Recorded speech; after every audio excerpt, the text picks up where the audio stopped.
Vamos lá. Vamos falar, então, sobre tecnologias educacionais. Bom, já me apresentei, mas vou aqui colocar um pouco do meu currículo para vocês. Então, eu sou a professora Renata Valério, eu sou licenciada em Pedagogia pela Universidade Estadual de Maringá, sou pós-graduada em Psicopedagogia Institucional, pós-graduada também em Alfabetização e Letramento, Psicopedagogia Clínica, sou pós-graduada também em Ensino da Matemática, mestre em Educação e agora estou me arriscando aí fazendo a nossa graduação de Língua Portuguesa e Inglês.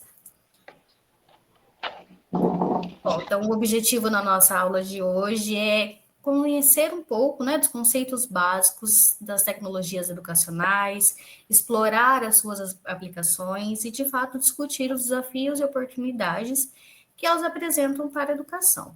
Nós temos uma ideia muito errada de pensar em tecnologia e pensar apenas em tecnologias digitais.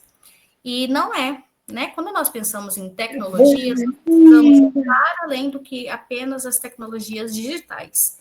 Tecnologia tem um conceito muito mais amplo, né? Muito mais vasto do que apenas aí pensarmos em tablets, computadores, celulares, notebooks. Claro que isso influencia muito na nossa educação atual, ajuda muito de uma certa maneira, atrapalha também, mas nós precisamos pensar em tecnologia, a palavra mesmo, que é o que nós vamos ver agora. Então, o que são, né, tecnologias educacionais? Pessoal, eu só peço, então, que desliguem o microfone, por gentileza, para não atrapalhar os demais. Não atrapalhar, né, a minha voz com os demais, puderem desligar o microfone. E se caso alguém precisar falar alguma coisa, só erguer a mãozinha que eu... Não está ligado atrapalhando. Tá, deixa eu dar uma olhadinha aqui em que é, se eu consigo desligar.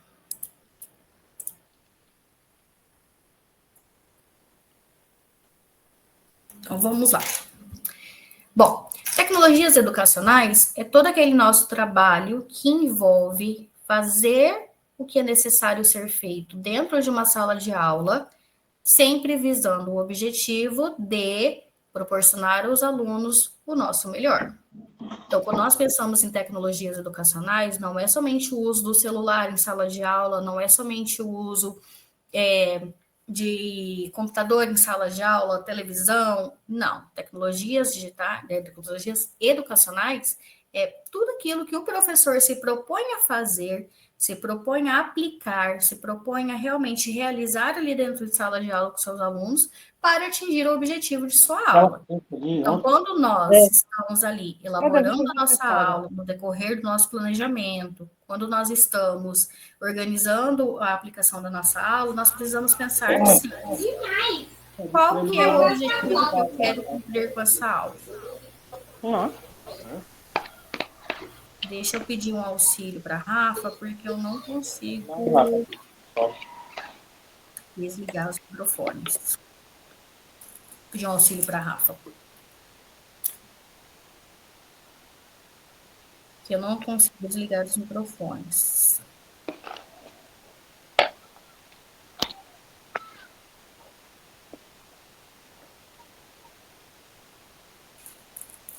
Pronto. Acho que agora vai.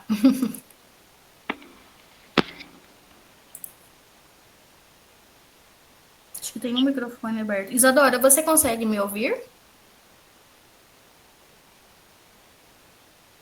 Aí, desligar. Pronto, agora eu consigo. Isso aí, pessoal, vamos lá. Então, quando eu me proponho a organizar o meu planejamento, organizar a aplicação da minha aula, a primeira coisa que eu preciso pensar quando eu estou organizando um planejamento é qual o objetivo da minha aula.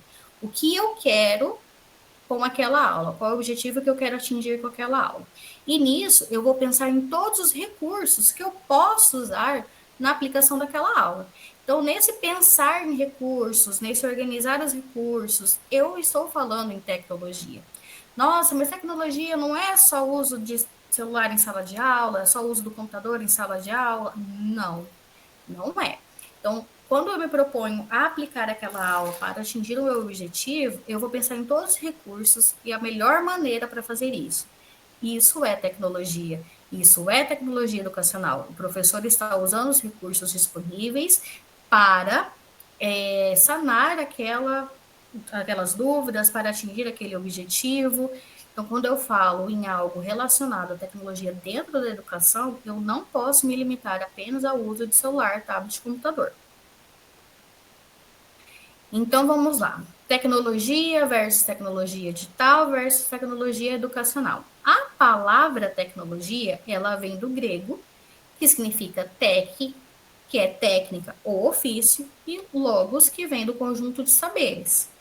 Logo, tecnologia é toda aquela construção humana que visa melhorar a vida das pessoas e visa suprir as nossas necessidades.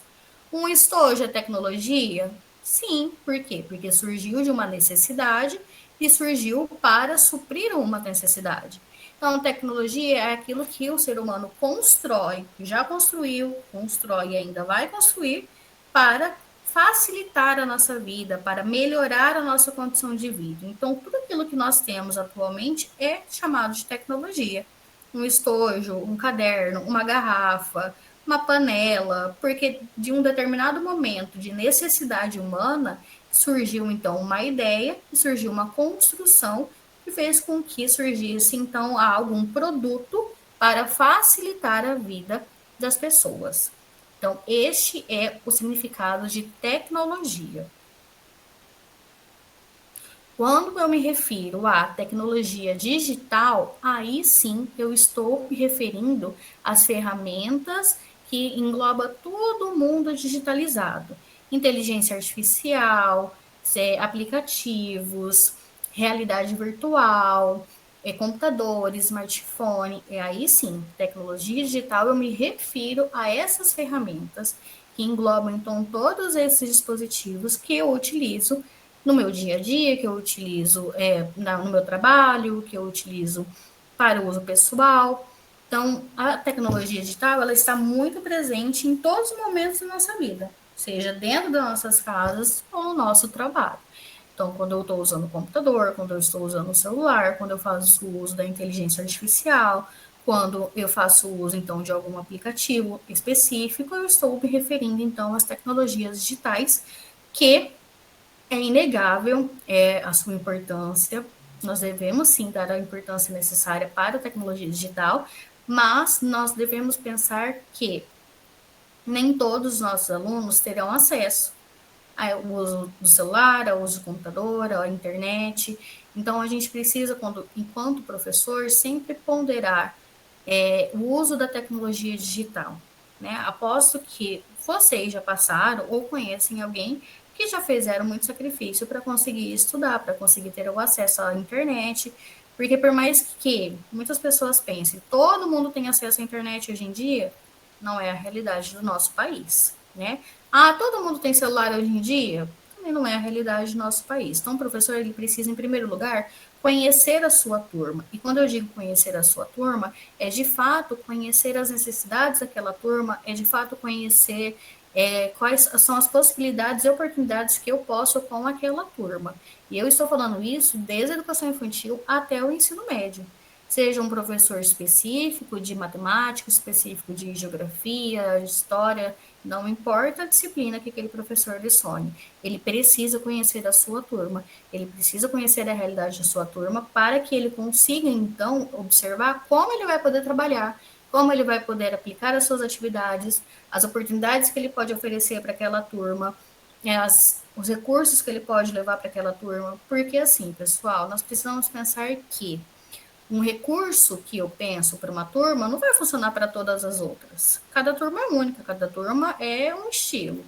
Eu tenho 10 anos de educação básica, já trabalhei de educação infantil até o 5º ano, já trabalhei com 6º ou 9º ano, e é muito engraçado, porque eu já trabalhei com 2 turmas do mesmo ano. Então, eu lembro quando eu trabalhava com 2 5º anos, quando eu tinha 2 8º, e a dinâmica era completamente diferente de uma turma para outra. O que funcionava muito bem em uma turma não funcionava para outra. Então, o professor ele precisa ter esse olhar específico para aquela turma para conseguir identificar quais, então, são os recursos necessários para atingir aquela turma, para que eu consiga, então, cumprir com o meu objetivo de ensinar. E quando eu me refiro, então, à tecnologia educacional, eu estou me referindo. Tudo bem. Quando eu estou me referindo, então, à tecnologia educacional, eu estou me referindo, então, ao uso dos recursos, tanto tecnológicos, quanto digitais, quanto analógicos. Então, o GIS na sala de aula é uma tecnologia? É, porque surgiu de uma necessidade para aquele momento. O quadro, a cadeira, a mesa, tudo aquilo que está dentro da minha sala de aula e tudo aquilo que está dentro do âmbito escolar é conhecido como uma tecnologia educacional, porque visa, então, aprimorar e melhorar o processo de ensino-aprendizagem. Tudo que está ali na escola, todos os componentes que compõem a escola, todas as ferramentas que compõem a escola, estão ali com um objetivo, de melhorar a vida daqueles estudantes, de aperfeiçoar a vida daqueles estudantes para que o processo de ensino e aprendizagem seja mais eficaz possível. Claro que nós temos escolas e escolas, nós temos escolas com uma realidade muito mais privilegiada e escolas com uma realidade não tão privilegiada quanto nós queríamos. Então, dentro daquele ambiente em que o professor está inserido, ele precisa ver quais são as possibilidades e oportunidades que ele tem para trabalhar com as suas turmas. Então, qual que é a real influência, né, da tecnologia na educação? A tecnologia influencia a todo instante, a todo momento, não só a educação, como toda a nossa vida. Mas a tecnologia influencia a educação especificamente quando surge algo que nós precisamos trazer para o nosso aluno, saber de um assunto que é necessário para o nosso aluno saber, quando surge algo que eu sei que vai aprimorar aquele conhecimento, que vai melhorar aquele conhecimento, que vai trazer, despertar curiosidade no meu aluno, que vai despertar no meu aluno, então, uma vontade de aprender. Eu acredito que nós, como professores, tanto da educação básica e até em alguns do ensino superior, estamos enfrentando grandes problemas em despertar o interesse no aluno. Né? Um aluno às vezes chega para a gente e fala: mas eu já vi isso na internet. E de fato, um aluno que tem acesso à internet pode hoje em dia pegar ali o seu celular, seu tablet, seu computador, fazer uma pesquisa e ler qualquer assunto. Então, o que vai modificar esse aluno de ficar ali na frente do computador lendo e estar na sua aula?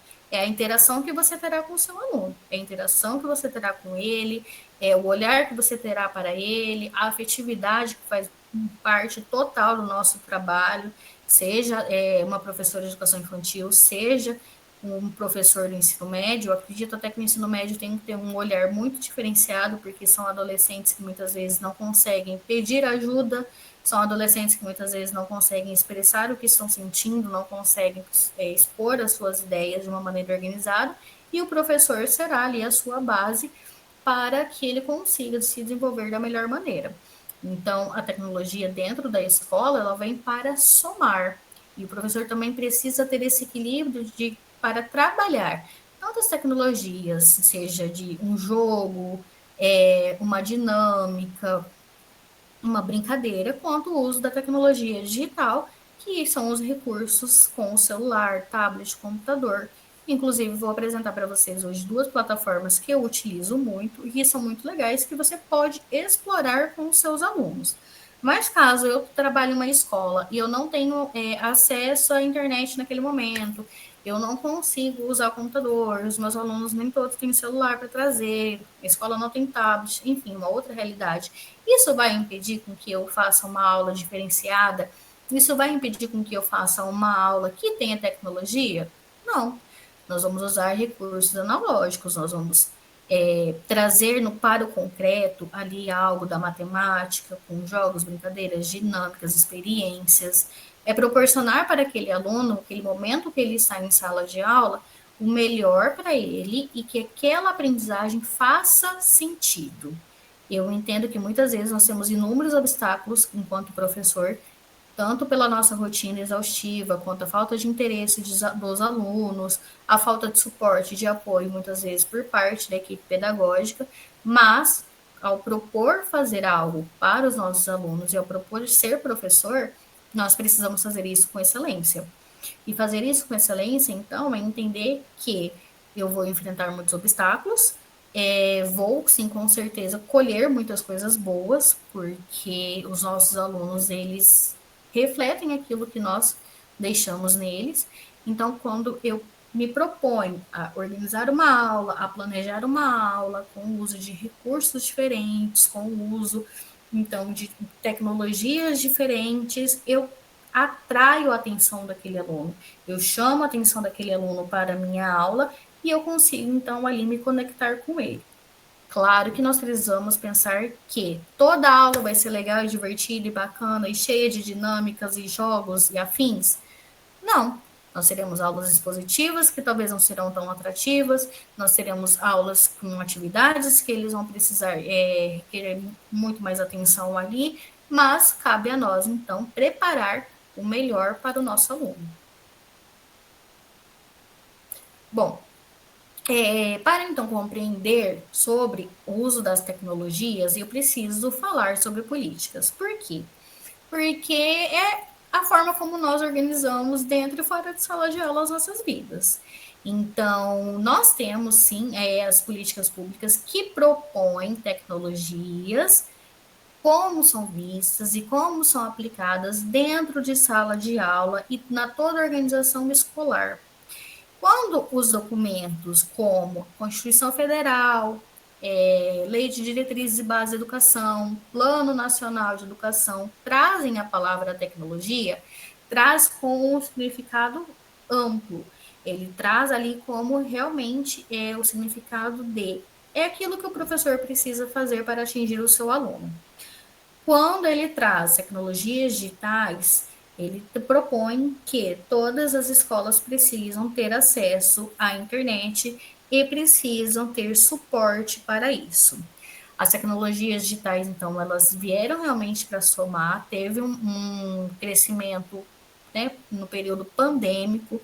Por exemplo, o que nós estamos fazendo aqui hoje é possível por causa das tecnologias digitais, né? Hoje, se eu consigo estar aqui Maringá, Paraná, dando uma aula ao vivo para pessoas de diversos lugares, é graças às tecnologias digitais. Então, as tecnologias, elas vieram, sim, para somar na educação.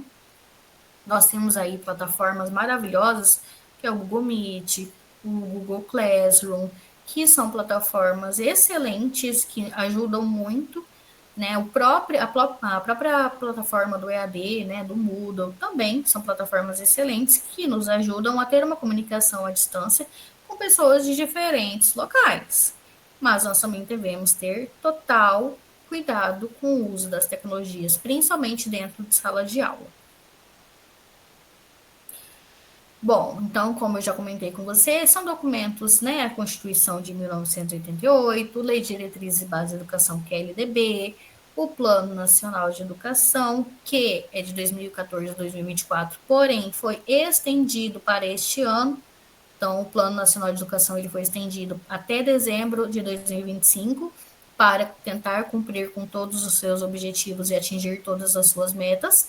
São 3 documentos muito importantes para a área da educação, principalmente a Lei de Diretrizes e Bases da Educação, que norteia toda a nossa educação. A Constituição de 1988 aborda, então, toda a nova organização do ensino médio, que traz tecnologia, matemática e tecnologias, português e tecnologias, linguagens e tecnologias, ciências e tecnologias. Nós temos muitas tecnologias presentes nesses documentos, mas não há uma explicação para essas tecnologias de como elas são usadas, de como elas precisam ser aplicadas e o que se espera, quais são os objetivos que se esperam, então, de linguagens e tecnologias, matemáticas e tecnologias, ciências e tecnologias. Então, nesses documentos, a tecnologia ela vem como algo que o professor precisa fazer para contribuir com o ensino e aprendizagem, seja com recursos analógicos, seja com recursos digitais. Então, agora nós entramos no aluno do século XXI. Eu quero aí que vocês pensem nessas duas perguntas. Como você era enquanto estava na educação básica e o que difere os atuais alunos da educação básica do século XXI para o século passado.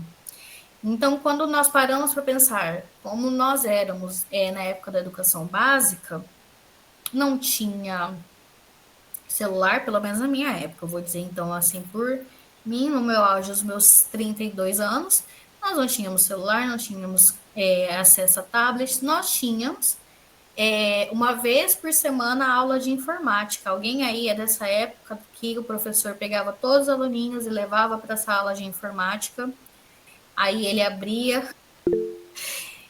Não é, Ângela? Olha lá, pegava todos os nossos alunos, então tinha uma sala específica, que era a sala de informática, o professor levava até essa sala de informática e nós sentávamos em duplas ou em trios e ficávamos ali no computador. Porém, eu lembro que na minha época, o que o professor ensinava? A usar o Paint, aquele aplicativo de desenho. Né? Eu não me recordo dessas aulas serem de fato proveitosas, né? Não é, Amanda? Abria ali o Paint e ele falava. Gente, eu lembro perfeitamente, eu lembro até. Nunca vi informática na escola. Você então é super nova, não é da nossa época. Mas eu não me lembro dessas aulas serem aulas realmente proveitosas, né? Eu não me lembro dessas aulas serem aulas que eu ia lá e realmente aprendia alguma coisa relevante. Eu me recordo muito que o professor abria ali o Paint e falava: olha, hoje vocês vão fazer um desenho. Então, como na minha época era em dupla, um fazia uma parte do desenho, outro fazia a outra parte do desenho, e a gente ia embora, acabou. Pronto, gente, é a próxima aula de informática. E a próxima semana a gente ia lá e fazia a mesma coisa. E era engraçado, porque daí os nossos desenhos não ficavam salvos, né? Porque muitos alunos eles não salvavam. Então, assim, a gente sempre perdia aquilo que a gente estava fazendo. O que eu sentia que o professor que estava ali, ele estava apenas cumprindo com aquela carga que ele precisava cumprir daquela aula. Então, precisa ter uma aula de informática, então eu vou levar os alunos na sala de informática para falar que eu fiz e pronto. Não era um professor especializado e capacitado para dar aula de informática. Não era um professor específico para dar aquela aula de informática. O que eu acredito que seria muito proveitoso, porque eu, por exemplo, não tinha computador na minha casa. Eu tinha acesso ao computador nas aulas de informática na escola. E eu amava, eu esperava a semana para aquela aula, mas eu também saí um pouco frustrada porque eu queria aprender mais coisas e ficava sempre naquela, né? Sempre naquele desenho, naquele desenho, naquele desenho. Então, não saía daquilo. Na semana seguinte a gente fazia de novo, na outra de novo, então não era algo proveitoso, né? Não era algo realmente que o professor ele usava naquele momento para ensinar o uso ali de um Word, de um Excel. Gente, eu vim aprender a mexer em Excel agora, depois de adulto, e ainda eu apanho muito do Excel. Eu apanho assim do Excel que eu falo, meu Deus, eu não vou conseguir mexer nesse negócio. Eu vou para tutorial do YouTube, que ainda bem que é uma plataforma aí que tem muitas coisas boas e a gente vai se virando. Mas como nós éramos na educação básica, nós não também não sei. Ai, que bom, eu também não sei. Nossa, o Excel é realmente ele me bate com tranquilidade. Nós jogávamos joguinho duplo, né? Realmente, não tinha computador para todo mundo, né? Então você ficava ou em duplo ou em trio ali com a sua sala, né? Com a sua turma, não tinha realmente um computador para cada aluno, era bem precarizado assim. Eu também sou da época que tinha uma TV laranja de tubo na escola, e cada sala de aula tinha uma televisão de tubo na sala, e ela ficava numa gradezinha ali, e o professor passava vídeos explicativos na televisão. Então, são coisas da nossa época que eram recursos já digitais, mas que eram usados da maneira como os professores conseguiam daquela época, realmente. E nós somos de uma outra época, nós somos de uma época em que a nossa concentração é maior, o nosso imediatismo era menor. Nossos alunos deste século, nossos alunos atuais, eles estão imediatistas, tudo tem que ser para agora.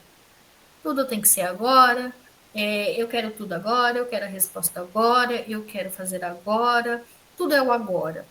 E nós temos alunos que têm acesso à internet com muito mais facilidade do que nós tínhamos quando nós tínhamos a idade deles. Então, qualquer coisa, eles ali pesquisam e muitas vezes a gente confrontar. Olha, mas eu pesquisei isso na internet e não é assim. Ou, olha, né, eu já ouvi de aluno falando, eu pesquiso isso na internet.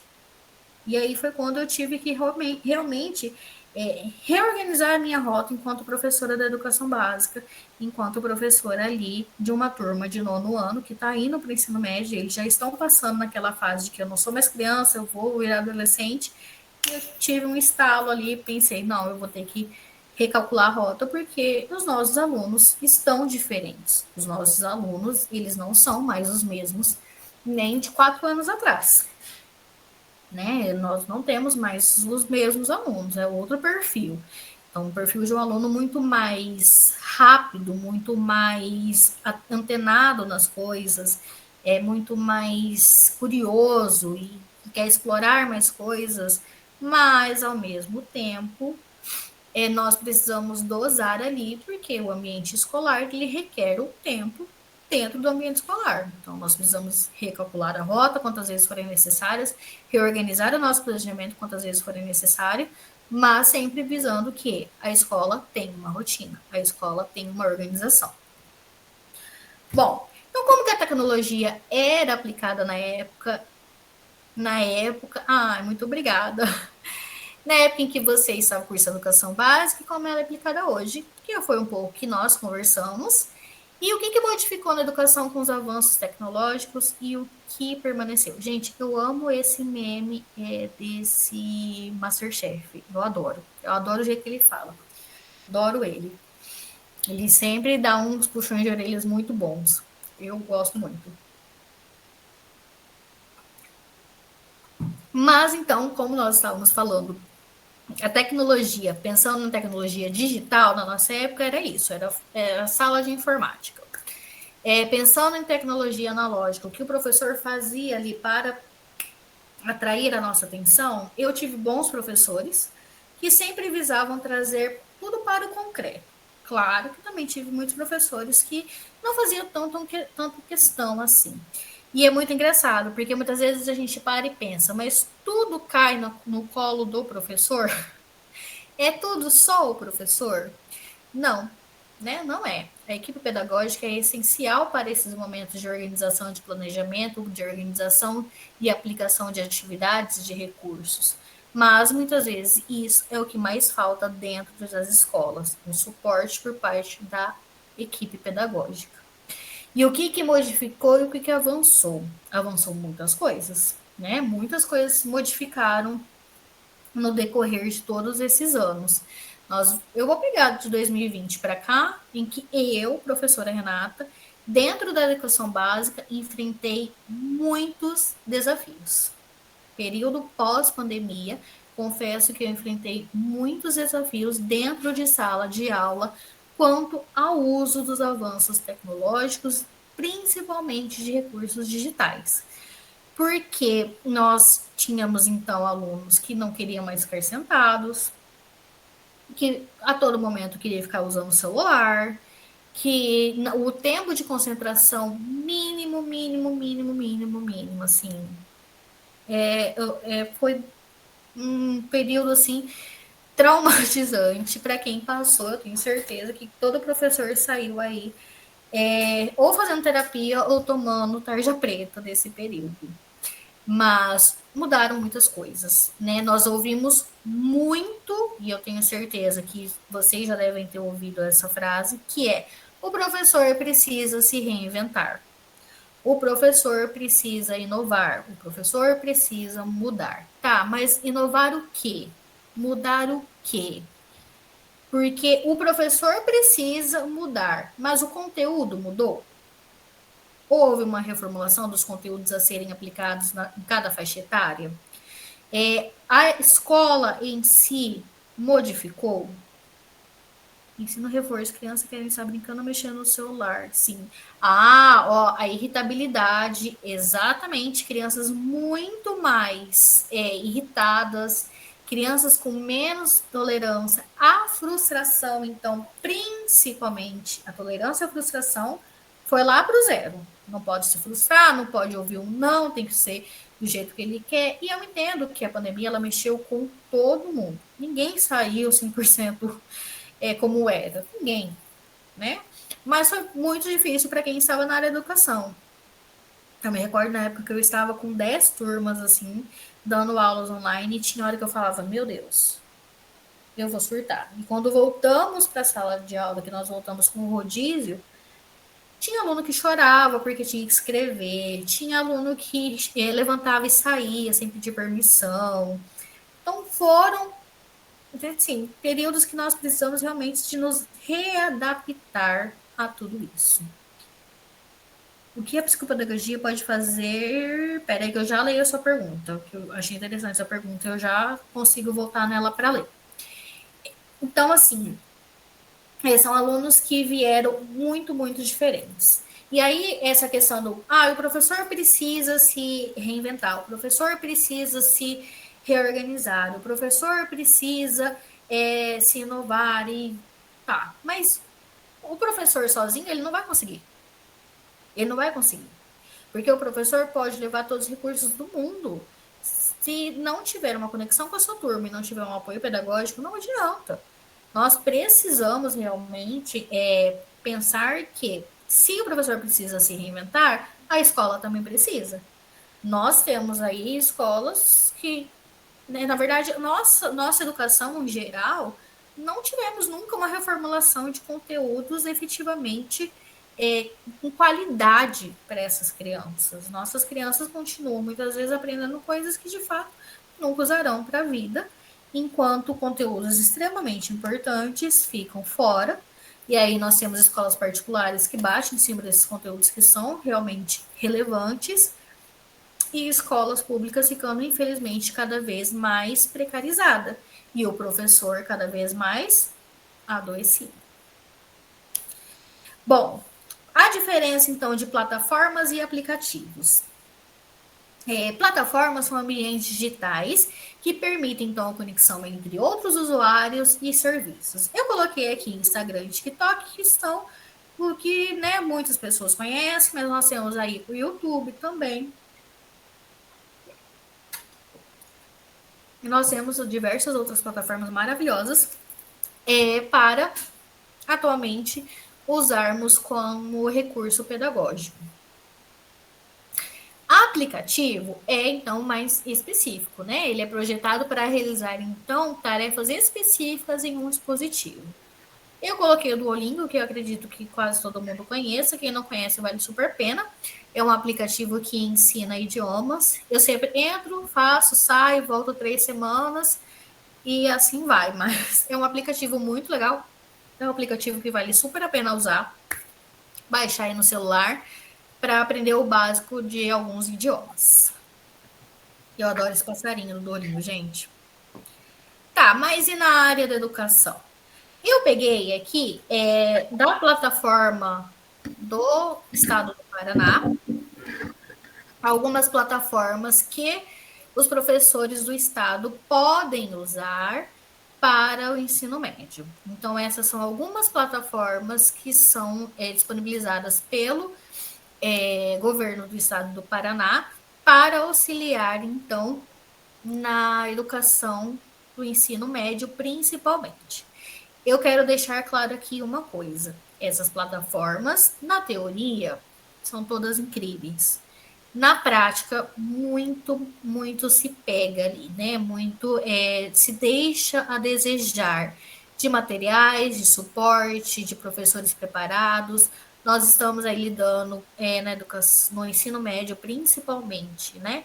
Professores que não são da área, tendo que lecionar em áreas que não são de sua formação, porque essa reformulação do ensino médio pegou todo mundo aí de surpresa, uma loucura. Eu vi alguns comentários ali que se formaram no ensino médio. Eu, né, agora dando aula para o primeiro ano de um curso presencial, estou com uma demanda de alunos que saíram do ensino médio e falava, professora, essas plataformas elas não funcionam. Sim, é para deixar a gente louca, a gente tem que cumprir algumas demandas, mas ela não funciona. Mas então vamos falar de plataformas que funcionam e que são legais? Gente, eu trouxe aqui para vocês, e se vocês quiserem, então, uma dica de professora para professores, eu coloco aqui para vocês duas plataformas que eu utilizo muito, que é o Kahoot e o Wordwall. São duas plataformas que você pode criar lições, você pode criar quiz, você pode criar atividades. O Wordall ele tem uma variedade maior de tipos de atividades que nós podemos criar para os nossos alunos. E aí você pode compartilhar o link com o aluno e o aluno utiliza o link que você mandou para fazer as atividades. E o Kahoot também é muito legal porque você pode fazer quiz ali durante a aula e já vendo os resultados, e é muito legal. São duas plataformas que eu uso e eu super indico. Além disso, também tem outros tipos de jogos que nós podemos usar dentro de sala de aula. O Gartic, que é uma. É muito legal quem já jogou Gartic, que é para desenhos online. E aí você cria uma sala com os seus alunos para fazer desenhos. Então você coloca ali vou falar sobre animais. Posso começar ali desenhando um animal, falando para onde vive, o que come, como se locomove, enfim, uma variedade de assuntos que eu posso trabalhar dentro deste tema. A realidade é, nós, enquanto professores, nós recebemos muito a responsabilidade de que a educação tem que dar certo. A educação ela precisa dar certo por meio das nossas mãos. Eu concordo que nós somos essenciais, somos fundamentais para o desenvolver da educação. Não existe uma escola sem professor, mas não existe um excelente professor sem uma excelente equipe, sem um bom suporte, tanto da família quanto da escola. Um professor sozinho ele não consegue. Nós podemos ter todas as plataformas educacionais incríveis e maravilhosas que não vai funcionar. A família precisa participar, o aluno precisa estar interessado, a escola precisa nos apoiar, a comunidade em si precisa apoiar. Então, nós precisamos criar um ambiente em que o professor possa desenvolver o seu trabalho da melhor maneira possível para atingir o objetivo. Com recursos, a matemática, por exemplo. A matemática dá para levar inúmeros recursos pedagógicos, inúmeros jogos. Na geografia, dá para levar quebra-cabeça de mapas para trabalhar. Na ciência, dá para fazer muitas experiências bacanas. Na língua portuguesa, jogos de teatrais, dá para fazer jogos e dinâmicas, dá para levar vários jogos para trabalhar, mas a educação ela não é feita só com o professor. A educação ela é feita a partir da coletiva entre as pessoas que estão envolvidas ali. Então, sejam, eu tenho um aluno no ensino médio que está com uma dificuldade, nós vamos trabalhar a dificuldade dele da melhor maneira dentro de sala de aula. Tenho certeza que o professor, quando ele se propõe a levar para dentro de sala de aula recursos incríveis, da melhor maneira, trabalhar a sua didática da melhor maneira, ele consegue atingir aquele aluno. Mas só o professor não é possível. Só o professor não faz um trabalho. O trabalho da educação ele é coletivo. Família, escola. precisam caminhar juntos. Bom, pessoal, agora eu vou abrir para nós conversarmos. Eu vi ali que tem algumas perguntinhas. Deixa eu ver aqui.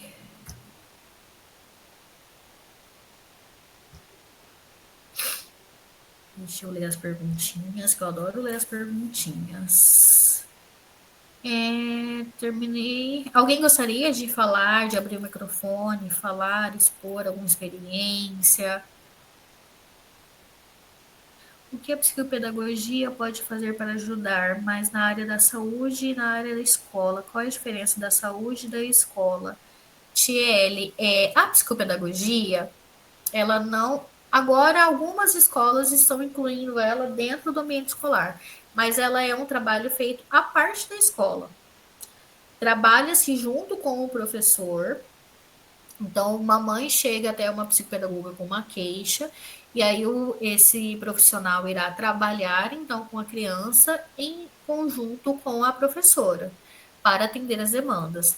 Na área da saúde, na área que eu acredito que você tenha falado de saúde mental, de saúde do aluno, é um pouco mais específico para outras áreas. A psicopedagogia, claro, vai trabalhar cognitivo, social e emocional como uma base para o desenvolvimento do aluno, mas precisa ter outros profissionais envolvidos para trabalhar essa questão de saúde mental com o aluno. Então, a psicopedagogia é um trabalho à parte da escola, mas que trabalha em conjunto com a escola. Eu sou dessa geração mais nova, me formei no ensino médio em 2019, já tinha acesso ao celular e computador. Tive uma professora que trabalhou durante o terceiro ano todinho, normas da MNT, realizando um TCC, para que a turma fosse mais preparada para a faculdade. Essa professora, Ana, foi assim, sensacional, porque infelizmente muitos alunos chegam na faculdade sem saber nem o que é a BNT.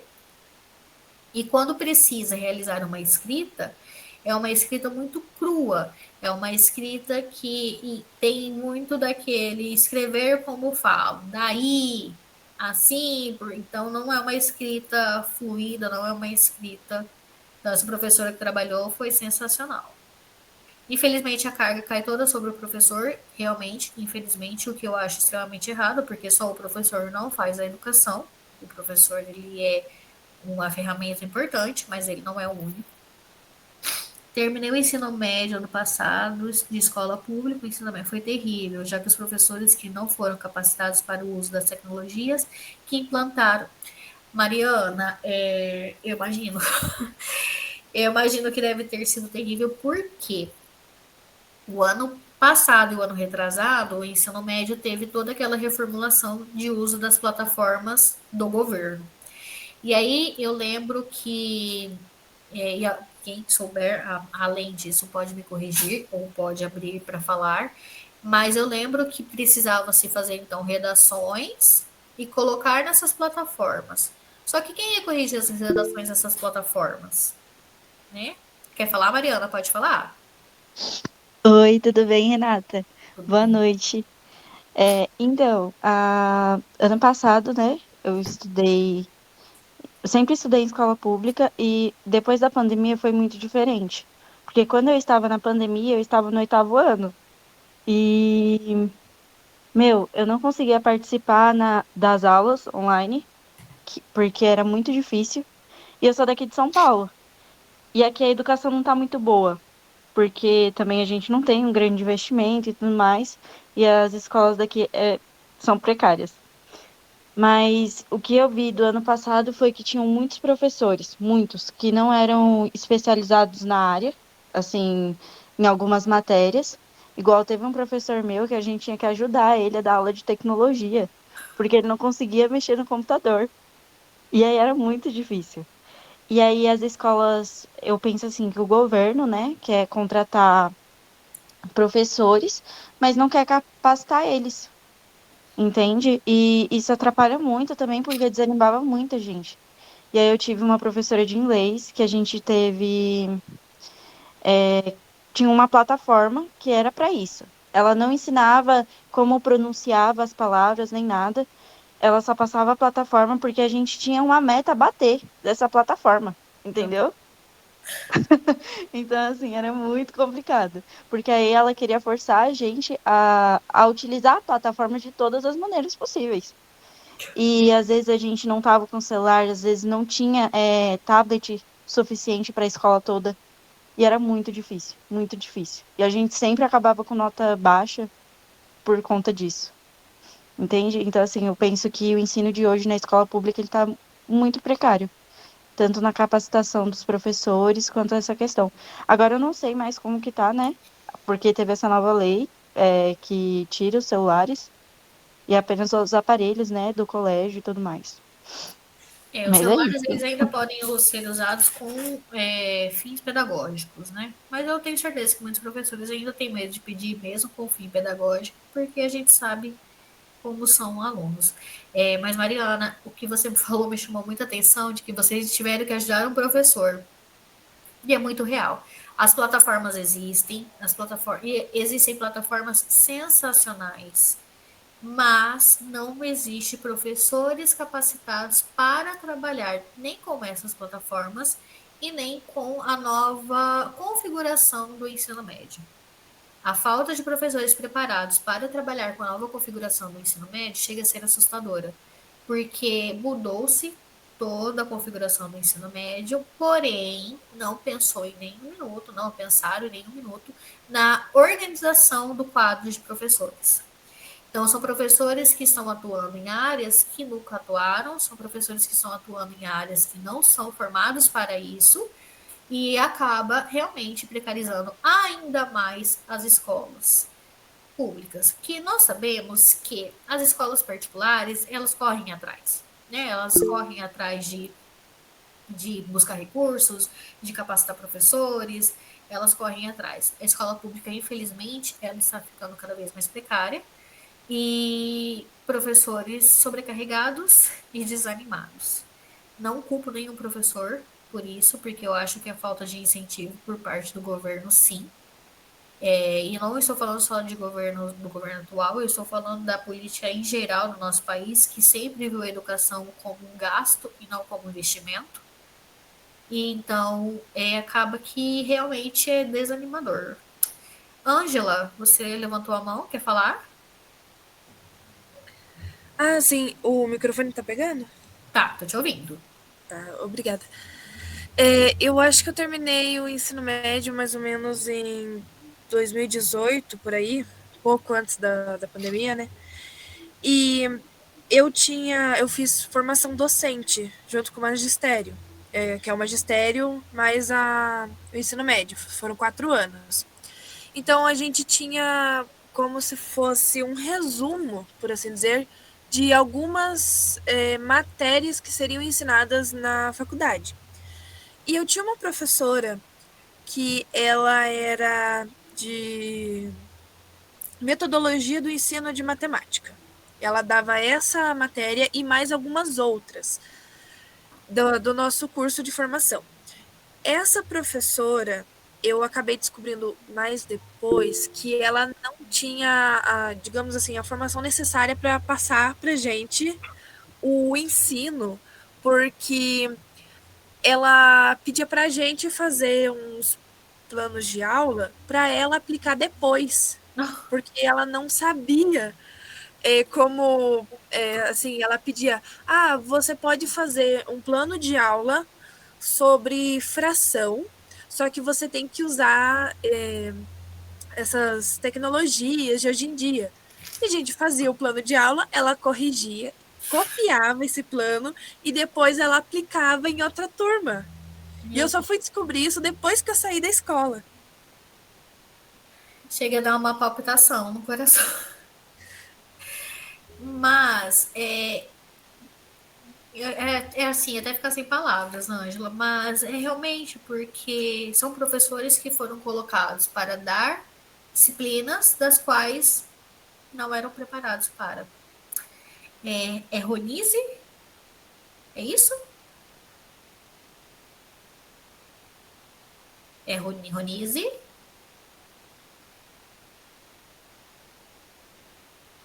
Acho que ela não está me ouvindo. Então vamos lá, pessoal. Mais alguém quer contribuir? Muito obrigada, Mariana. Muito obrigada, Ângela. Eu lamento muito por vocês terem tido as experiências. Lamento de todo o meu coração por vocês terem tido as experiências.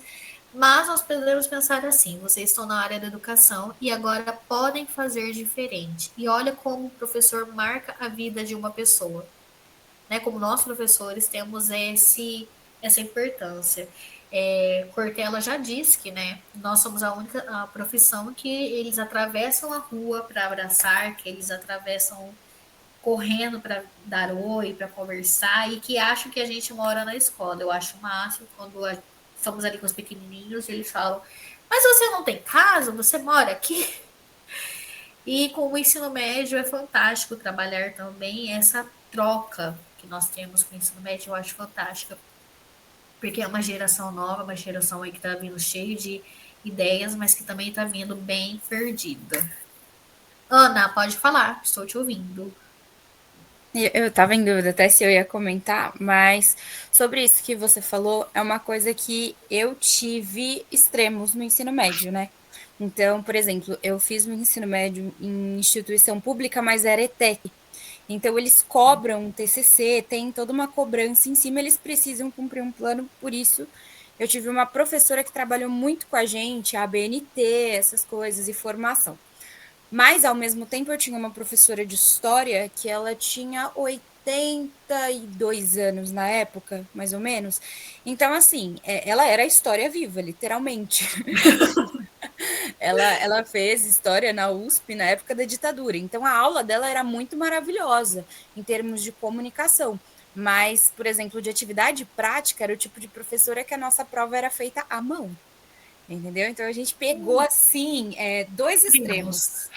E uma coisa que hoje, para mim, pelo menos, eu vejo que facilita muito, e é até uma indicação geral aqui em casa, eu não sou a única professora, minha mãe também é professora, mas ela é de educação infantil, e hoje eu vejo que existem plataformas que ajudam muito o professor nesse sentido de formular aulas. Tem uma plataforma chamada Teach. Ela é excepcional, você pode fazer voltado para a educação infantil, como direcionado para sexto, sétimo ano, para ensino fundamental 1 e 2 e médio, e ele monta planos de aula. Então, você joga o tema, ele cria projetos, às vezes ele resume PDFs, inclusive para você trabalhar atividades, questões.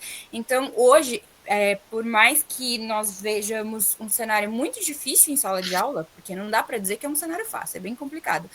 Hoje nós temos algumas plataformas que ajudam muito nós como professores. Eu acho que uma coisa que está super em alta aí é o chat GPT. Mas o chat GPT, ele tem algumas questões assim que é meio complicada. Então, eu tenho buscado por algumas plataformas, como o Teach, que eu sei que elas vão de acordo com as normas, né, da BNCC, e muitas vezes, assim, alguns cursos, até mesmo do AvaMec, porque como é do MEC, o MEC oferece para o Brasil inteiro. Então, eu acredito que são duas plataformas que ajudam muito. E tem alguns professores hoje, como você falou, das redes sociais, no Instagram e o TikTok, não tanto o TikTok, mas mais no Instagram. Alguns professores no Instagram indicam muitas plataformas de ensino, o que facilita muito. Não é tudo que se aproveita, mas tem coisas muito boas hoje na internet que ajudam a gente. Muito obrigado, Ana, com sua contribuição. E a inteligência artificial, ela está aí para nos ajudar. Não adianta mais nós falarmos, eu não vou usar a inteligência artificial porque vai substituir. Não, gente, não vai substituir ninguém. Tá aí para ajudar a gente, tá aí para realmente.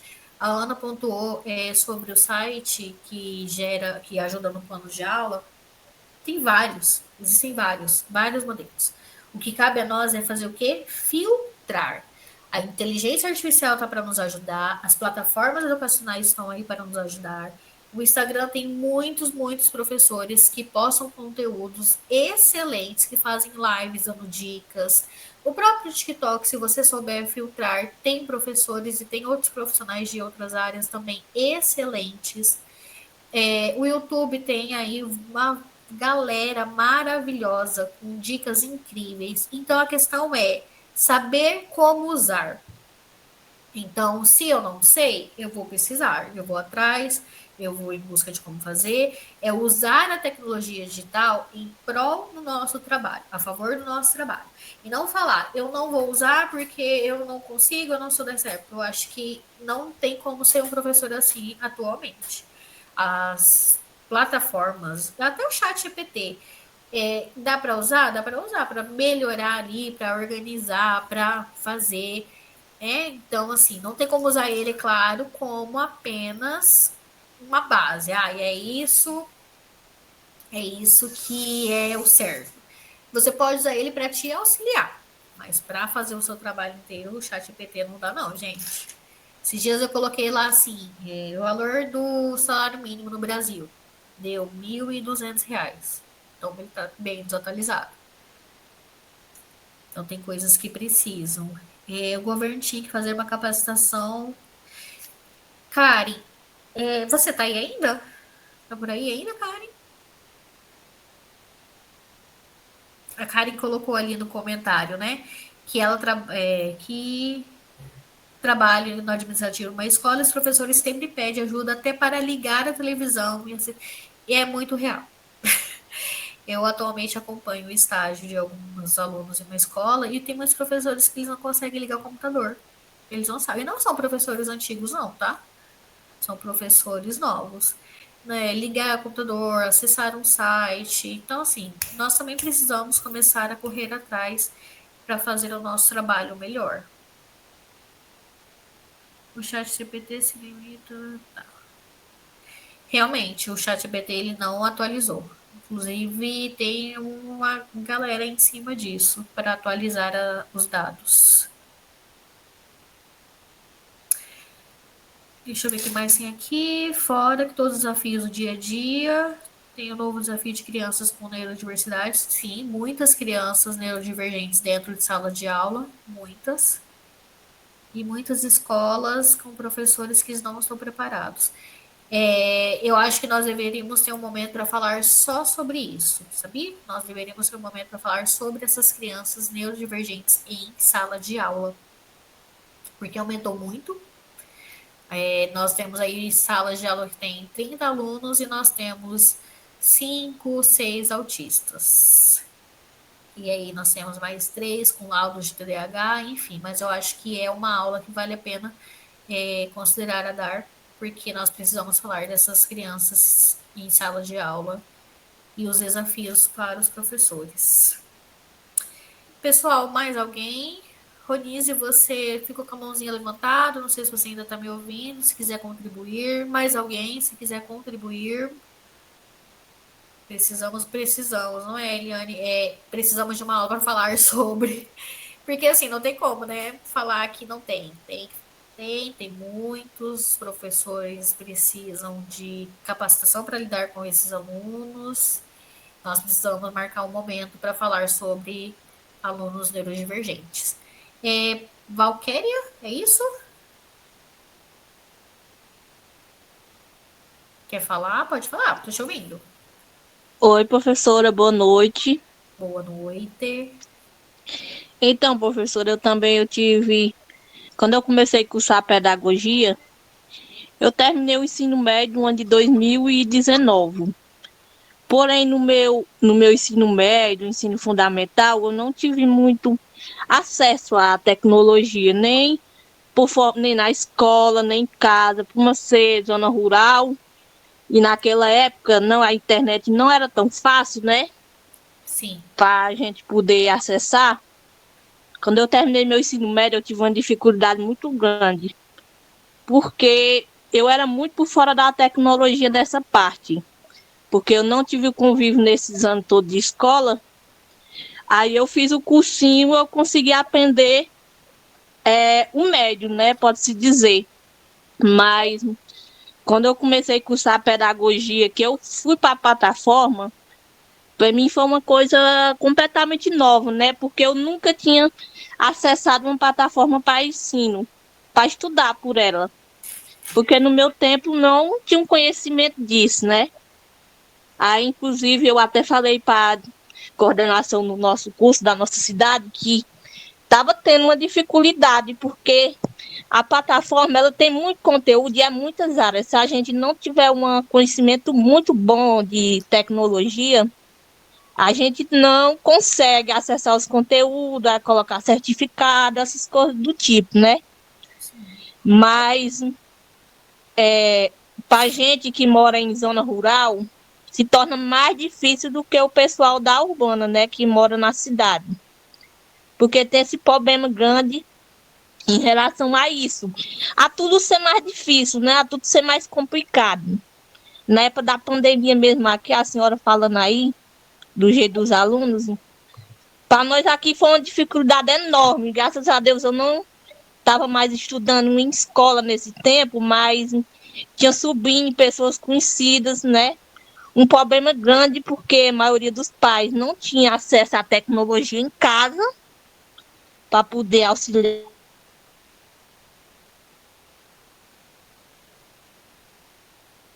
Travou. Travou para mim? Travou para vocês?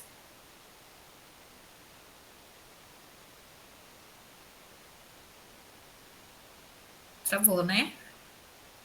Um conhecimento de tecnologia, terminou que ficou mais difícil para o professor dar aula e para o aluno aprender, porque nem o pai não tinha noção, porque nessa época deles, a maioria não sabia nem pegar no celular para fazer uma chamada, né? Aí, então, a dificuldade foi essa, porque a maioria das pessoas não tem uma noção